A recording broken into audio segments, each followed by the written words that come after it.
En el Estado de Derecho y en el Estado constitucional, que es el que diseña el artículo primero de la Constitución ecuatoriana, una característica es que los poderes se controlan unos a otros. Por ejemplo, el Poder Judicial controla al Poder Ejecutivo y el Poder Ejecutivo tiene cierto tipo de control sobre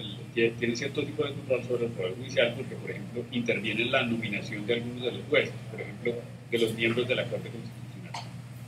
Ese sistema está diseñado de una manera muy precisa, teniendo en cuenta que el presidente solamente va a durar un término más una posible reelección.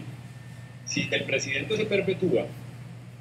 cambia la estructura de poderes porque a lo largo del tiempo el presidente, por ejemplo, termina nombrando todos los jueces de la Corte Constitucional.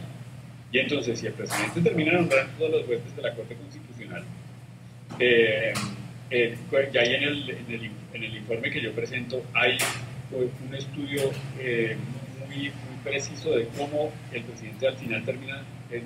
si el presidente se extiende en el tiempo, termina nombrando todos los miembros de la Corte Constitucional. Pues no falta ser muy perspicaz para darse cuenta que al final la Corte Constitucional no va a controlar al presidente, que es lo que para eso está diseñada una Corte Constitucional. Entonces, ese es el segundo problema,